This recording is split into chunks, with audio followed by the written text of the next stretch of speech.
চলছে আষাঢ় মাস, মেঘলা আকাশ, হুট করেই নামছে বৃষ্টি।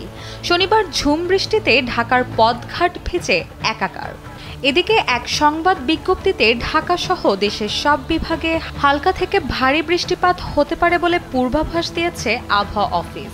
এর মধ্যে ঢাকা সহ ১১ জেলার ওপর দিয়ে সর্বোচ্চ ৬০ কিলোমিটার বেগে ঝড়সহ বজ্রবৃষ্টির আশঙ্কা রয়েছে। শনিবার দেশের অভ্যন্তরীণ নদীবন্দরগুলোর জন্য দেওয়া পূর্বাভাসে এই আশঙ্কার কথা জানানো হয়েছে।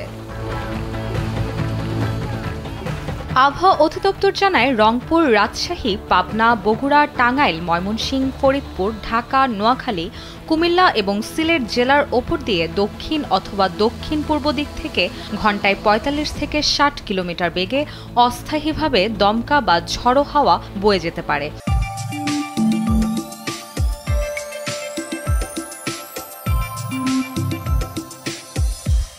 সেই সঙ্গে বৃষ্টি বা বজ্রবৃষ্টি হতে পারে। তাই এসব এলাকার নদীবন্দরগুলোকে ১ নম্বর সতর্ক সংকেত দেখাতে বলা হয়েছে।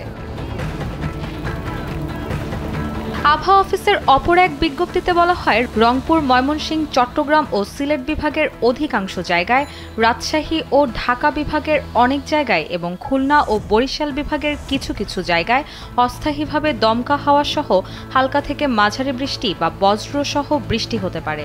এছাড়াও রংপুর, ময়মনসিংহ ও সিলেট বিভাগের কোথাও কোথাও মাঝারি বা ভারী থেকে অতি ভারী বর্ষণ হতে পারে। তবে শনিবার সারা দেশে দিনের তাপমাত্রা সামান্য বৃদ্ধি পেতে পারে এবং রাতের তাপমাত্রা প্রায় অপরিবর্তিত থাকতে পারে।